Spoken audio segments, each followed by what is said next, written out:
ከምቲ ኣብ ናይ ሰኑይ ዝረአናዩ ሰሉስ እውን ብቅዱስ ቤተክርስቲያንና ኣስተምሮታ ናይ ሕማማት ሰሉስ ማለት እዩ ናይ ባዕላ ስያሜ ኣለዋ እቲ ስያሜ ብዙሕ ግዜ ማዓልቲ ሕቶን መልስን ተባሂሉ እዩ ዝፍለጥ ያው ኣብ ዝሃለ ማዓልቲ ትምህርቲ እውን ኢሎም ዝውስኹ ኣለዉ ግን እቲ ዝዓበየ ስያመ ግን ማዓልቲ ሕቶን መልስን ተባሂሉ እያ ትፍለጥ ሰሉስ ከመይ እዩ እታ ንሰንበት ሳልሰይቲ ንሶኒ ካልአይቲ ዝኾነት ማዓልቲ ሰሉስ ንምንታይ እያ ማዓልቲ ሕቶን መልስን ተባሂላ ቅዱስ ቤተክርስቲያን ስቑኢላ ስያመ ኣይትህብን መበገሲኣ መከራ ክርስቶስ እዩ ናይ ክርስቶስ መከራ ናይ ክርስቶስ ስቃይ እዩ ሕማማት ዝበለቶ እንደገና እውን ኣብቲ ሕማማት ውሽጢ እንደገና ሕድሕድተን ማዓልትታት ኣብተን ሓሙሽተ ማዓልትተን ናይ መጨረሻ ናይ ሕርሲ ዝበልናየን ማዓልትታት ናይ 33 ዓመት ጉዕዞ ክፍጸም ምስ ቀረበተን ማዓልትታት እውን ከምቲ ዝበልናየን ሕድሕደን ብቲ ፍጻመ ብናይ ክርስቶስ ፍጻመ ብናይ መጽሓፍ ቅዱስ ፍጻመ መሰረት እያ ስያሜ መንበስ ኢላ ደስ ዝበላ ከምዚ ንበሎ ብዝብል ብስምምዕነት ይኹን ስለዚ ንኸመይ እዩ ማዓልቲ ሕቶን መልስን ተባሂሉ ንዝብል ማቴዎስ ወንጌል ምዕራፍ 21 ካብ ቁጥሪ 23 ጀሚሩ ክሳብ 27 ኢና ንረኽቦ ከመይ እዩ ኢየሱስ ክርስቶስ ናብ ቤተ መቅደስ ኣትዩ ከምህር ከሎ ጸሓፍቲ ፈሪሳውያን ቀሪቦም ናው ጸሓፍቲ ፈሪሳውያን ንምንታይ እዮም ቀሪቦም ክመሃሩ ይኾኑ ምክንያቱ ብዙሕ ግዜ ጎይታ ሓሙሽተ ዕዳጋ ለኣክል ህዝቢ ይኽተሎ ነይሩ ይብሉ ሊቃውንቲ እሞ እቲ ሓሙሽተ ዕዳጋ ህዝቢ ግን ኩሉ ለሓደ ዓይነት ዓላማ ኣይነበረን እንተን ኣሰስ ሓሙሽተ ዓላማ ዝነበሮ ህዝቢ ሓድሓዲኡ ከመይ እዩ ሕብስቲ ወይ እንጀራ ኣበርኪቱ ሓሙሽተ እንጀራን ክልተ ዓሳን ኣበርኪቱ ልዕሊ 5000 ህዝቢ ዝኾነ መጊቡ 12 መሶብ ትራፊ ወይ ተረፍ ንክልዓል ዝገብር ናይ በረከት ጎይታ ስለ ዝነበረ ዋይ እንድሕር ከምዚ ኮይኑ ሞንታይ ኣትዩና ኣብ ዝዋዕለና ዋዕልና ኣብ ዝሓደረና ሓደርና ስቑኢልና ዘይንበልዕ ብናፃ ዝብል ከብዱ ኣምላኽ ዝገበረ ህዝቢ ነይሩ ንከብዱ ጥራይ ዝኽተል ነይሩ እንደገና ተኣምራት ይገብር ስለ ዝነበረ ህሙማነ ስጋ ብተኣምራት ህሙማነ ነብሲ ደግሞ ብትምህርቲ ህሙማነ ነብሲ ማለት እዩ ኣብ ሓጢኣት ዝነበሩ ብዘይ ምፍላጥ ኣብ ድንቁርናው ህይወት ብዘይ ምፍላጦም ምክንያቱ ዘይተማሃረስ እንታይ ዝበሃል ዘይተማሓረ ነዚኣቶም እንደገና ብትምህርቲ ካብቲ ዘለዎ ናይ ድንቁርና ጸልማት ናይ ዘይምፍላጥ ጸልማት ናይ ሓጢኣት መንገዲ ንክምለሱ ብትምህርቲ እናፈወሶም ለካ ከምዚ ኢሎም ተማሂሮም ንክምለሱ ላገበረ እቶም ሕሙማነ ስጋ ዝበሃል እንደገና ተዓንቶ ዝብልናዮ ደዌ ስጋ እግሮም ሽባ ዝኾኑ ኢዶም ሽባ ዝኾኑ ዓይኖም ዝፈረጡ ዝዓወሩ ሕቆኦም ዝጎበጡ ቆርበቶም ዝለመፁ ዝተፈላለዩ ሕማም ወይ ደዌ ዝነበሮም እውን ነይሮም ስለዚ ይፍውስ ስለ ዝነበረ መድሓኒት ከይሓተተ ናይ መድሓኒት ዋጋ ከይሓተተ ልኽንዲ ዝለኣክል እዚአን መድሓኒት ልህዚ መዓልቲ እዚ ክኒና ወሒጥኻ ወይ መርፍእ ተወጊእኻ ከይበለ ወዲያውን ተስእና በለ ይፍውስ ስለ ዝነበረ ሕሙማን ዝነበሮም ሰባት እውን ነይሮም ንባዕሎም ዝሓመሙ ነይሮም እንደገና እውን ሕሙም ዘመድ ዘለዎም እውን ተሸኪሞም ዝካዕ ይኽተልዎ ነይሮም እዩ ዝገርም ነገር ኣብ ኮፍ ዝበለ ገዛ ኳስ ጣራ ገዛ በሲዖም ብዓራት ይድርቡ ነይሮም ሕሙም ይፍወስ ነይሩ ኩሉ ዝከኣል ኣምላኽ ክብሪ ንዑ ይኹን ስለዚ እዚ እውን ድሕነተ ስጋ ጊዜያዊ ድሕነት ጊዜያዊ ፈውስ ደልዮም ዝኽተሉ ሰባት እውን ነይሮም ብነፃ ክሕከሙ ማለት እዩ ናይ ነፃ ሓኪምያ እኒዮ ከምዚ ኢሉ ኣብ ግዜና ሎሚ እንታይ ይበሃል ኣብ መቐለያ ከምዚ ዝበሉ ዓይነ ዝሕክሙ ካብ እንግሊዝያ መፅኦም ካብ ጣልያንያ መፅኦም ይበሃል ትበሃል ተሎ ካብ ዝተፈላለየ ሰብ ይኸዲ ከምዚ ዝበለ ናይ ናዝሬት ጎይታ ኢየሱስ ክርስቶስ ብነፃ ዝሕክም ከፊለን እኳስ ምድሓን ዝኣበየን ከፊሎም ምድሓን ዝኣበዮም እኳ ብነፃ ኸይዶም ይሕከሙ ነይሮም ክብሪ ንዑ ይኹን እንደገና ካሊእ እንታይ ነይሩ መልክዑ ንምርኣይ ከምቲ ቅዱስ ዳዊት ዳሕራይ ክንሪኦ ኢና እንደገና እዚ መልክዑ ጠፊኡ ክሳዕ ምርኣይ ዝብል እና ይሴኒ ኢላሂ ወመሎደ ጓለ እምሕያው ኢሉ መዝሙር 44 መልክዑ ብጣዕሚ ዝገርም ስለ ዝነበረ ንዓይኒ ምግብ ስለ ዝነበረ ድራር ዓይኒ ስለ ዝነበረ መልክዑ ዓይነ ስጋ ዘዕርፍ ስለ ዝነበረ ነዚ በቃ ወይ ደስ ክብል ላወሉ ለኣድናቆት መልክዑ ንምርኣይ ፀጉር ንምርኣይ ዋይ ዓይኑ ደስ ክብል ዋይ ፀጉር ደስ ክብል ዋይ ምናምን ዝብል ስቑኢሎም በቃ ጊዜያዊ ዝኾነ ሃምዚ ነቢ ዘሎ ስቑኢሉ እኸለ ዝበሃል ደራፊያ መፅኡ እኸለ ዝበሃል ዝብል በቃ ለኣድናቆት ዝጎይ ከምኡ ስቑኢሎም ለኣድናቆት ዝጎይ እውን ነይሮም ዋይ ለማዓንቲ ክሪኦ መልክዑ ኢሎም በቃ ከምዚ ናበሉ ናርአዩ ዝውዕሉ ሰባት እውን ነይሮም ነዚ ዝኽተል ነይሮም ካሊእ እንደገና ከምቲ ዝበልናዮ ካብዚኦም ኩሎም ክፍእ ዝበለ ግን ንኽፍኣት ንፈተና ንተንኮል ምስ ፖለቲካ ንምትሕሓዝ እቲ ዘምህሮ ትምህርትስ ህንዳፍ ልድሕነት ክጥቀሙልሲ እስኪ ታይ ምናልባት ምስ ቄሳር ዘጋጭ ታይ ይምር ይሆን ምስ ሰበ ስልጣን ዘጋጭ ታይ ይምር ይሆን ምስ መንግስት ከጋጭ ዝኽእል ታይ ቃላት ይመልቆ ይሆን ኢሎም ንኽፍኣት ዝኽተልውን ፈሪሳውያን ነይሮም ስለዚ በዚ ዕለት ዝውን መድኃኔ ዓለም ክርስቶስ ላብ ቤተ መቅደስ ኣትዩ ከምር ከሎ እዞም ሰባት እዚኦም ንኽፍኣት ኣትዮም እቲ ህዝቢ ንክመሃር ኣትዩ እዞም ሰባት እዚኦም እንደገና ካብ ትምህርቱ ስሕተት ንምምላሽ ኣትዮም ግን ካብ ትምህርቱ ስሕተት ክረኽቡ ኣይኽእሉ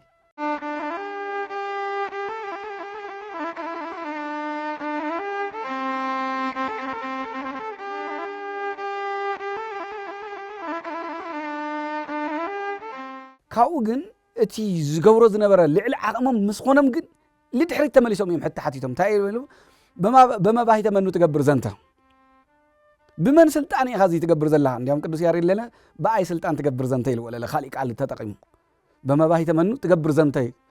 ብናይ መን ስልጣን ብስልጣን ናይ ስልጣን ሕቶ እዩ ነይሩ ምክንያቱ ኢየሱስ ክርስቶስ ከምቲ ዝበልኽካ ብዙሕ ህዝቢ ይኽተሎ ነይሩ ማለት እዩ እቲ ዝኽተሎ እውን ብዝተፈላለየ ዓላማ እዩ ደይልና እቲ ህዝቢ ብፍላይ እንደገና እቲ ትክክለኛ ትምህርቱ ሰሚዑ ዝተኸተሎ ብጣዕሚ ብዙሕ ህዝቢ ነይሩ ትምህርቱ ዕረፍቲ ዝህብ ዝነይሩ ትምህርቱ ዝፍውስ እዩ ነይሩ ትምህርቱ ዕረፍተ ስጋ ዕረፍተ ነፍሲ ዝህብ ስለ ዝነበረ ብጣዕሚ ብዙሕ ህዝቢ ተኸቲልዎ ስለዚ ፈሪሳውያን እንደገና ንዓኣቶም ብዝጥዕሞም እቲ ዝነበረ ሕጊ ሙሴ ንዓኣቶም ብዝጥዕሞም እናተርጎሙ እቲ ህዝቢ ናታቶም መሳርሒ ናታቶም ቀላቢ ሶርስ ኦፍ ኢንካም ልበሃል ማለት ናይ ህልውናኦም እንታይ እዩ እምበይ ላ መንግስቲ ኣምላኽ ሒዝኻ ንምኻድ ዓላማ ዘይብሎም ፈሪሳውያን ከምኡ እዮም ነይሮም ስለዚ እዚ ህዝቢ እዚ ላብ ክርስቶስ ብምኻዱ እዚ ህዝቢ እኮ ኸይዱ ገዲፉና ስልጣንና እኮ ባዶ ቀሪቡ ናትና ጸሓፍቲ ምባል ናትና ፈሪሳውያን ምዃን ናትና ሰበ ስልጣን ሊቃነ ካህናት ምዃን እንታይ ትርጉሙ ሰብ እኮ ኸይዱ ዝብል ናይ ስልጣን ጉዳይ ናይ ስልጣን እንታይ እሱም ነይርዎም ሕቶ ነይርዎም ለማዓንቲ ዘቕረብዎ እውን ምኽንያቶም ንሕጦም ምኽንያት ዝኾነ ሓደ ኣልዓዛር እሳቶም ክገብርዎ ዘይከኣሉ ዓብይ ስልጣን ካብ መቃብር ድሕሪ 4 መዓልቲ ፀዊዕኻ ብሂወት ክይድ እዚ ብምን ሃመ ገይሩ እሳቶም ኣይኽእልዎ እዚ 38 ዓመት ሙሉእ ገንዘቡ ወዲኡ ካብ ቤተሰቡ ተስፋ ቆሪፁ ተደርቢዩ ዝነበረ ሰብ ብቅጽበት ዓራትካ ተሸኪምካ ኺድ ዝብል ስልጣን እንደገና እውን ቤተ መቅደስ ሶኒ ቤተ መቅደስ አንጽሆተ ቤተ መቅደስ ርኢና የኢና ንትዕደጋ በቲንዎ ነይሩ ብኸቢር ስልጣን ማለት በቲንዎ ስለ ዝነበረ ስለዚ እንታይ እዮም ዘሎ ኣልዓዛር ካብ ሙታን ዘልዕልካሉ መጻጉዕ ካብ ናይ 38 ዓመት ሕማም ዝፈወስካሉ ዓራትካ ተሸኪምካ ኺድ ዝበልካሉ እዚ ዕደጋ ዝበተንካሉ ብሓፈሻ ዞም ትገብሮም ዘለኻ ዓበይቲ ነገራት ብናይ መን ስልጣን እዩ ምክንያቱ ከምቲ ዝበልኽዎ ሕቶ እዚ ክልተ ነገር እዩ ዘለዎ ሓደ ናይ ክርስቶስ ናይ ባህሪ ኣምላኽነት ዘይተረድኦም ስለ ዝነበሩ ክብሪ ንዑ ይኹን ሩቅ ብእሲ ስለ ዝመሰሎም ኣይተቐበልዎን ስለ ዝነበሩ መን እዩ ዝሓይሊ ዝሂብካ ዝብል እዩ ካልኣይ እንደገና እውን ስልጣንና ወሲድካ እናኢኻ እሞ መን እዩ መሪፅካ ዝብል እዩ ብኻሊእ ኣባህላ መን መሪፅካ እዩ እዚ ኩሉ ክትገብር ንሶም ዘይገብርዎ ንሱ ስለ ዝገበረሲ መን እያ መሪፅካ ዝብል እዩ ነይሩ ሓደቲ መለኮታዊ ስልጣኑ ዘይምርድኦም እዩ ካልኣይ እንደገና ስልጣንና ወሲድና መን መሪፅዎ መን ምዃኑ እዩ እዚ ዕዳጋ ዝብትን መን ምዃኑ እዩ እዚ ንሕና ዘይገበርናዮ ብዕለተ ሰንበት ዓራት ተሸኪምካ ክድ ዝብል መን ምዃኑ እዚ ካብ መቃብር ፀጉዒ ተመላለስ ዝብል እንታይ ዓይነት ስልጣን እዩ ዝብል ብናይ ባዕሎም ስልጣን እውን መፂኡና ዝብል ስግኣት እውን እንደገና እውን ኣምላክነቱ ስለ ዘይተረድኡ እውን ማለት እዩ ከመይ ገይሩ እዩ ዝገብሮ ዘሎ ዝብል እዚ እቲ ምኽንያት ሕቶኦም ማለት እዩ ስለዚ ብምንታይ ስልጣን ኢኻ ትገብር ዘለኻ እዚ ኢሎሞ ኢየሱስ ክርስቶስ እውን ኣብኡ እንታይ ኢልዎም ቅድሚ ላፍቲ መልሲ ምኻደ ኢልዎም ኣነ እውን ሓንቲ ሕቶ ክሓተኩም መዓልቲ ሕቶን መልስን ዘበሎ ቤተክርስትያን ንሪእዎ እዚ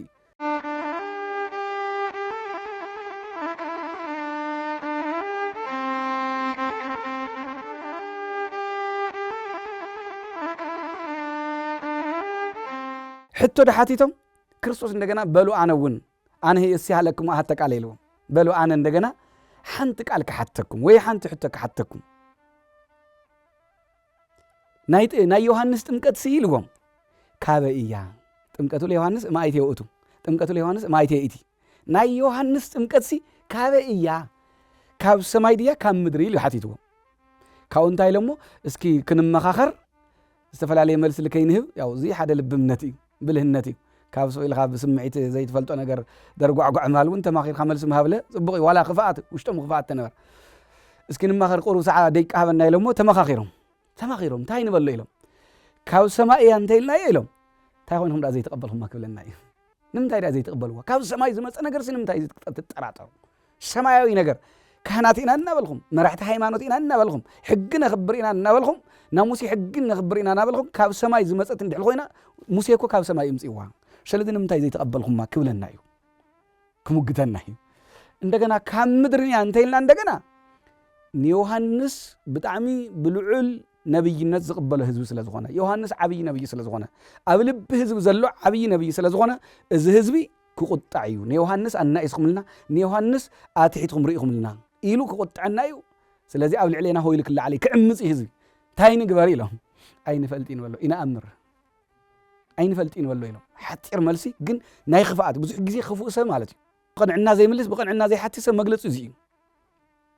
حتىውን قنعنا زغدل يزخون ملسون قنعنا زغدل يزخون حتىم قنعنا زغدل نيرو ملسون بتمساسال قنعنا زغدل اين فلتي يفلطوا يوم كنا يوحنس ጥምቀቱ ሰማያዊ ጥምቀት መሆናኮ ይፈልጥዩ ነይሮም ንዘይ መቅባል ግን ካብኦም ስለ ዘይመጸት በኦም ስለ ዘይመጸት من إذا دحرينا مصي خمت عنته إن كريستوس زولو نيوهانسون زي تقبلوا المخنياتكو بقى اتهزب تعمي سلز تقتل إن يوهانسون ناو كريستوس زب صحمن قد سلز نبر سلزي أين فلت إلهم باي نسخهم دحل أين فلت إلهم أي فلت إكبلهم أي خلي هم تناتاتهم ساتهم زي فلاتون بحري أمي حقوني عندهم إلهم ليكاونت زي مفلات بحري أمي نا يوهانس إمكت بتخكل تزردوا نيرهم متتقاموا لنا نيرهم ناي كريستوس ماننت بتخكل تزردوا نيرهم متتقاموا لنا نيرهم سلازي زي مفلات بحري أمي كريستوس كنا يفلت أنا قلنا يفلت أي بلوم حد سوات تمرت اللوسي أنا قلنا يفلت إلوام أنا قلنا يفلت أي بلوم أنا قلنا أي نجركم كنياتو كاوزو الصور فلتت يلن فلتت بعلي إسوي أنا قلنا أي نجركم كنياتو تزمت ومسعى ما إمره وقت سلاز خانة اتخفاءاتهم سلاز تردو سلاز فلتو نخفاءاتهم جزء كود دايد لي أنا وين أين أقرأكم سبي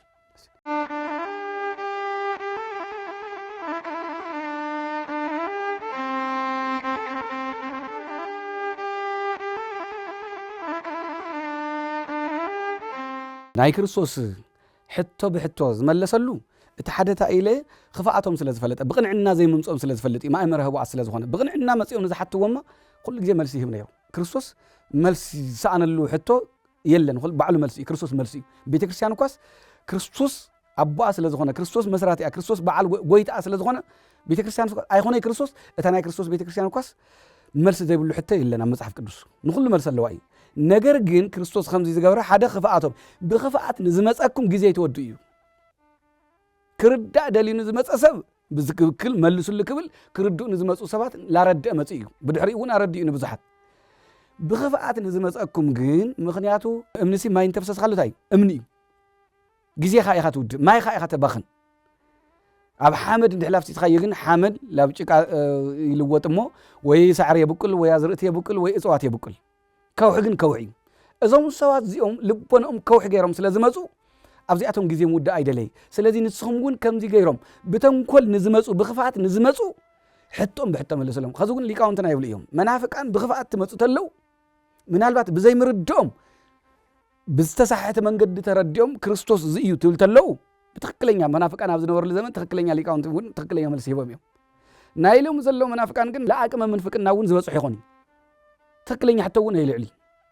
ككر آخر زغل اللي كاونت كفابيلو ملس كم مرة تغل حتى ون اللي خذ سؤالها بقى همنا فريساويان خمسين والموت زدنا برا الناس ترخينا رأيوا بقى ملس يقولون أرتدكسان يلنا مدنا قرن تكملوا زمن لسه اللي جن شتت لهم لا خاليهم صغروا ويبعثها ويخريهم يخر وين دقنا شتت لهم تحطوا نمد بلاقيهم زمكروا سلذي نزيعتهم مالتيو نزيعتهم سي حطهم بحطهم ملس لهم زبل أبزيعتهم أفتهم فليتهم زدقسوا بخفاء زمزو سبات جزيهم يتودوا مكنياتو أي مرأة مخفيتهم بتخكلنيا حتى حاتيتهم كردو زدلي سبات اللوم ناقوم فتنوي تايسم جزيهم ساوزيهم يتودي تحت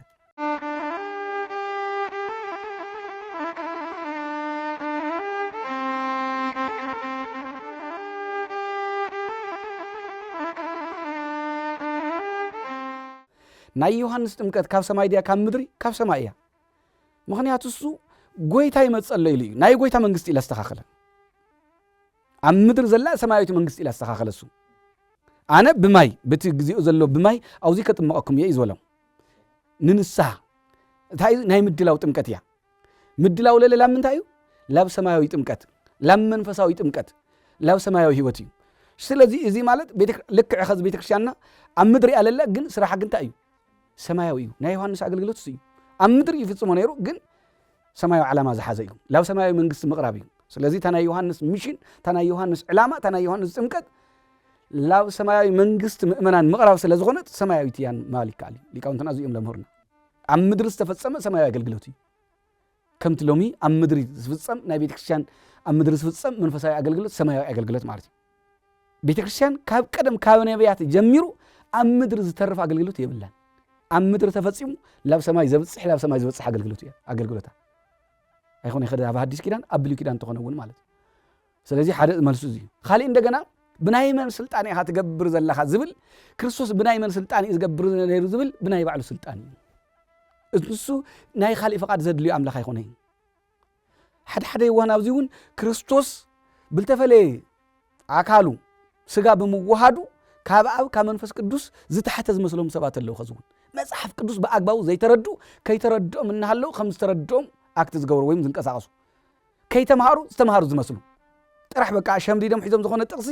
ውስድ ኣቢሎም ንዖም ብዝመስሎም ተርጉሞም ክርስቶስ ስልጣን ከም ዘይብሉ ክርስቶስ ካብ خالي ስልጣን ላተጸበ ስራሕ ዝሰርሕ ዝመስሎም ሰባት ሕዝውን ኣለዉ እዮም እንዲያውም ሓደ ግዜ ስታውስ ኢሉ ኾነ ቲሸርት ርኤስ እንታይ ይብል ኣብ ላዕሊ ጋድ ይብል እሞ ማእኸል ጂሰስ ይብል ኣብ ታሕቲ ፒፕል እንታይ ማለት እዩ ስለዚ እግዚኣብሔር خالي እዩ ክርስቶስ ኣብ ታሕቲ ኢለሎ ምእመናን ለለ ብትሕት ካባና ልዕል ዝበለ ካብ እግዚኣብሔር ትሕት ዝበለ ገይሮም ክብሪ ንዑ ይኹን ክርስቶስ ወዲ እግዚአብሔር እዩ ወዲ እግዚአብሔር ዮሐንስ ወንጌል ምዕራፍ 1 ዝነገረና እዚ ቀዳሚው ቃል ዝብል በመጀመሪያ ቃል ነበረ ክርስቶስ ቃል እዩ ነይሩ ስጋ ይነበረ ኣብ መሬት መጽኡ ቃል ተዋሂዱ ስለዚህ እቲ ቃልውን ኣብ እግዚአብሔር ነበረ ይብሉም ቃልውን እንታይ ነበረ እግዚአብሔር ነበረ በቃ ዮሐንስ ወንጌል ዓጽዩ ወይ ምዕራፍ 1 እቲ ቃል ንሱ መጽኡ እንደገና ወእቱ ቃል ስጋ ኮነ ንሱ ቃል እንደገና እንታይ ኮይኑ እቲ ኣብ እግዚአብሔር ዝነበረ እግዚአብሔር ባዕሉ ማለት እዩ እቲ ቃል ንሱ እንታይ ኮይኑ ስጋ ኮይኑ ስለዚህ ኣብ እግዚአብሔር ዝነበረ እግዚአብሔር ስለዝኾነ ቃል ስጋ ብምልባሱ ስልጣን ለማናይ ወይ ካብ خالي ዝጽባይ ይኾነ ብናይ ባዕሉ ስልጣን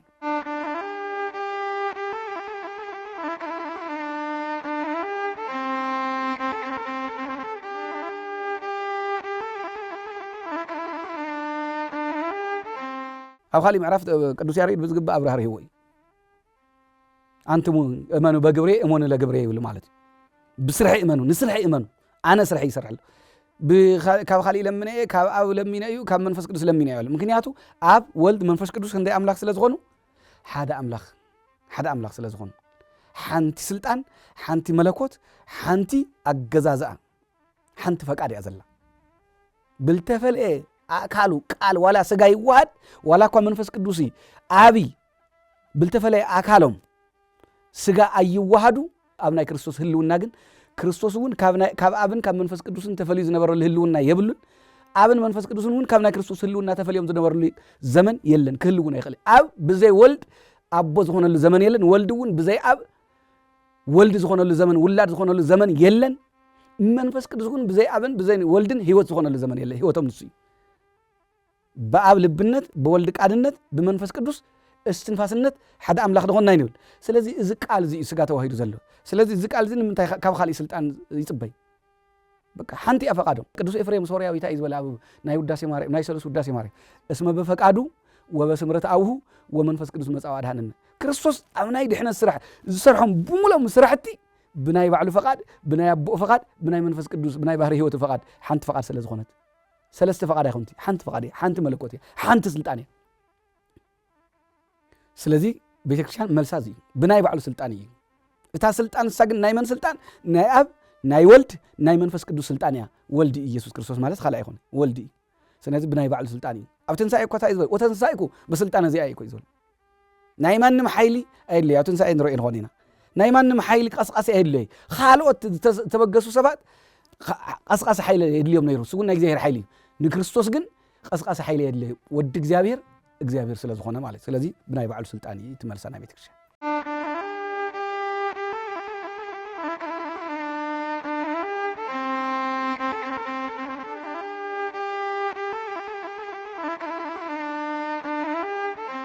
ብዙሕ ግዜ ማዓልቲ ሕቶን መልስ ተባሂሉ ይዝለጥ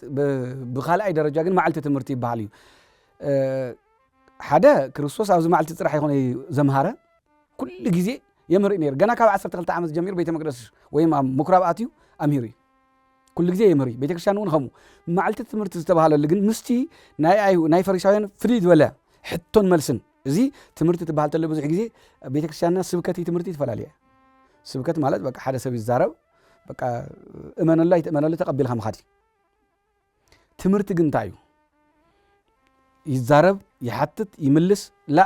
ብሕቶን መልስን መልክዕ ትምህርቲ ዝበሃል ኩሉ ግዜ ስልጠና ዝበሃል ወይ ኮርስ ዝበሃል ማለት ተዋስኦ ኣለዎ ምልልስ ኣለዎ ኣብዚ እውን ተዓብይ ትምህርቲ ዝተባሃለሉ ትምልልስ እዩ ሓደ መበገሲ እስቲ ምስ ፈሪሳውያን ዝተገብረ ምልልስ እዩ ጥንክር ዝበለ መልልስ ተጋይሩ ብምንታይ ኢኻ ምክንያቱ ዓብይ ሕቶ እዮም አልዒሎም ብምንታይ ስልጣን ዝኽሉ ትገብር እቶም ዝገብሮም ዝነበሩ ብዙሓት ስራሕትታቶም ዘምህሮም ዝነበሩ ናይ ስልጣን ትምህርታት ገና ካብ ቤተ ወዲ 12 ዓመት ጀሚሩ በመሰረቱ ኣብዚኣ ክንሕዞ ዝግበና ኣብ ሉቃስ ወንጌል ተንብተለና ወዲ 12 ዓመት ኮይኑ ተምህሮም ተለሲ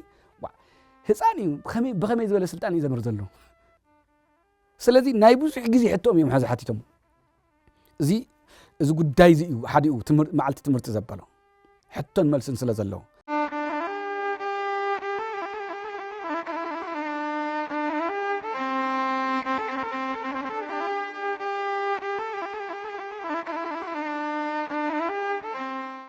እንደገና ውርድ ኢሉ ኣብቲ ማቴዎስ ወንጌል ከዘነበናይ ምዕራፍ 21 እንትን ትገብር ተለና እቲ ህዝብ ድማ ብዛዕባ ሕጊ እግዚአብሔር ንሕጊ እግዚአብሔር ተኣዛዛይ ምዃን ብክልተ ኣሕዋት መሲሉ ሓደ ተኣዛዛይ ሓደ ዘይእዘዝ ብክልተ መገልገል ተመሲሉ ሓደ ተኣዛዛይ ሓደ ዘይእዘዝ ስለዚ ክልቲኦም ኣብ መወዳእታ እንደገና እቲ ተኣዛዛይ ከም ዝተመስገነ እቲ ዘይእዘዝ ከም ዝተረገመ همز غيرو مستناي سوني رغمه تبلس ولا تحزه بزغبا نتوم حزبي نغيرهم خالي እንደገና بهزبا مسيل እንደገና بحرستوت تغو حرستاي سنف حرستاي بزعبا ክርስቲያናዊ ህይወት ማለት እዩ بزيلا مسلون او قتيلو بزغبا اميرهم ካውዘም ሰዋዚኦም ተማሃሩ ከፈሪሳውያን ማለት እዩ بزغبا ተማሃሩ ይልዎም ይበቃ ሰነፋት ከይትኾኑ لدحنت لدنغوهم كيتخون زبل اوزي امسيلا مريهم اتخلعي እንደገና ለተሰሉስ ማዓልቲ ትምህርት ዘለው ነሐዋርያት ውን ፍሊብ ዝበለ መልክዑ ማለት እዩ እታ በለስ ደቂቃ ዝረአይዋ ሰሉሲ ስለዚ ትማል ረጊም ኻይስ በቃ ብዝፍጥነት ዚ ደቂቃ ምክንያቱ ረጊም ዋደ ኸይዲልና ሽዑ እሱ መናዕቢ ልምራይ ይጽበይ ማይ ምረህዋት ኢልና ኢና ሪእዋ እሱ ፈሊጥ ዋይ ሐዋርያት ግን እንድሕል ኸይዶም ሲ ብድሕሪኦም ዝግበር ነገር ይፈልጡ ገና እዮም ስለዚ ብጽባሕ ይል ክምለስ ከለው ሰለሲ እምሪኦም ማነይሮም ብጣዕሚ ተደኒቆም ዋይ ዛት ማል ረገም ኻያስ ሪኻ በቃ ደሪቃስ ካብ ሱራተ ነቂላ ወዲቃ ኢሎም ካው እንታይኦም ኢልዎም ስኻ ኢየሱስ መሊሱ በሎም እምነት እንተልያትኩም እሞ እንተ ዘይተወላወልኩም ኢልዎም እዛ ኦም በለስ ከም ዝኾነቶ ጥራይ ኣይትገብሩን ንዓጥራይ ኣይትገብሩ ይዝቀሊል ነገር ይናዓኹም ነዚ ኸረን እኳስ ተስእ ናብ ባሕሪ ውደቕ ተትብልዎ እሞ كم يخوني انت امينكم مالتي انت امينكم سي بصلاه تلمن وخلو كم ترخو بحق بلكم الله يلو خمسه عينت تنكر زوله تمرتون تنكرهم الصم بناي بلس مدراقيم تدنيقم نيرم ግን እዚስ ቀሊል ነገር እዩ እዚ ጥራሕ ይኹን ኸመይ ትገብሩ በእምነት እንድሕል ተንቀሳቂስኩም ንዓይን ተሒዝኩም ሲ ካብዚ ብላዕል ትገብሩ ኢኹም ገቦ ተሲኻ ካብዚ ላ ባሕሪ ኺተይልኩም ይኾናልኩም እዚ ውን ለምሃረሉ እዚኦም ለመሳሰሉ ተወሲኾም مستناي صحاف تفريثاوين كركر ويم تواصؤ تدميرو معلت تمرت ون زبل سيامه كركب خيلو مالتي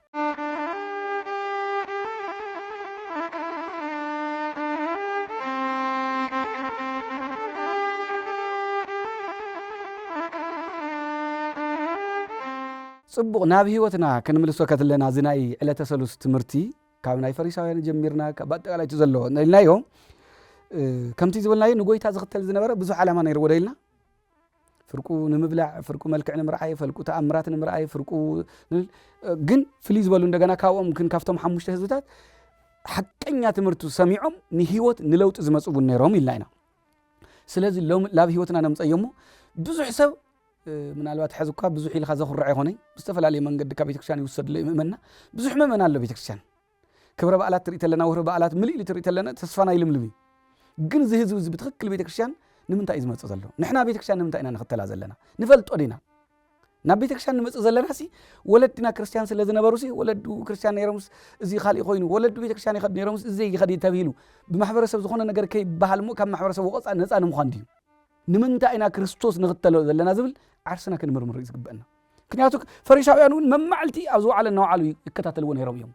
ከም ፈሪሳውያን ኸዝውን ፖለቲካ አለሻ ኣብ ስብከት ከፍ ኢሉ ዝስበኽ ሰብ ኣሎ በነገራችን ላይ ኣብ መድረኽ ኣብ ስብከት እንታይ ይብሉ ኣለዉ ብዛዕባ ዝኾነ ፓርቲ ብዛዕባ ዝኾነ ውድብ ሰባኪ ኮይንካ መገልገሊ ኮይንካ ሸተት ኢላትካ ዝኾነት ቃል ንዕኦም ጥጥዕም ወሲዶም ንዓኻ ናብ ዘይኮነ ጉድጓድ ንምእታው ንህይወት ዘይኮነስ ንተንኮል ንኽፍኣት ኣውደ ምሕረት መፅኦም ከፍ ዝብሉ ሰባት ኣለዉ ጉባኤ ዝዕደሙ ሰባት ኣለዉ ኣብ ጉባኤ ከፍ ዝብሉ ብጣዕሚ ምሕዘን ማለት እዩ ኣብ ዓለም ዝሰራሕናዮ ሓጢኣትስ ኣብ ኣውደ ምሕረት መፂና ይቅርታ ንሓተሉ ኣብ ቤተ እግዚአብሔር መፂና ንስሓ ንኣትወሉ ኣብ ኣውደ ምሕረት እንቕልዶ ቀልዲ ኣብ ኣውደ ምሕረት እንሰርሖ ሓጢኣት ኣብ ቤተ ክርስቲያን እንሰርሖ ሓጢኣት ኣብ ቤተ ክርስቲያን እንሰርሖ ድራማ ኣብ ኸይድና ኢና ንስሓ ንኣትወሉ ተመሳሳሊ ክዳን እዩ ዘሎ ተመሳሳሊ መስቀል እዩ ዘሎ ተመሳሳሊ ፀጉሪ እዩ ዘሎ ተመሳሳሊ ንግግር እዩ ዘሎ ተመሳሳሊ ዓላማ ግን ይብልናይ ተመሳሳሊ ተሓሳስባ ግን ይብልናይ ስለዚ ምእመናን ዓርስና ንፈትሽ ንምንታይ ኢና ንኽተሎ ዘለና ከም ፈሪሳውያን ንኽፍኣት ከይንኾን ቤተክርስትያን ንኽተላ ዘለና መገልገልቲ ኣሕሊፍና ንምሃብ ቤተክርስትያን ንብብታን ንሰርሕ ሰባት ከይንህሉ ከምኡ እውን ስቑኢሎም ከምቶም ከብዶም ኣምላኾም ዝገበሩ መኽለፍትና በልዕን ምንባር ተጸጋዕ ሰብ እውን ይህልዩ ምናልባት ዘይ ይፍረደይ ጸጊሞም ክኾን ስለ ዝኽእል ግን እግረ መንገዱ መኽለፍቲ ላበልዕ ግን ነታ ቤተክርስትያን ጽቡቕ ተዝሓስብ ጽቡቕ ተዘገልግል ግን እግረ መንገዱ ኣው ንሓለ ንነብሱ እውን ተዝሰርሕ ግን ዝበለጸ እዩ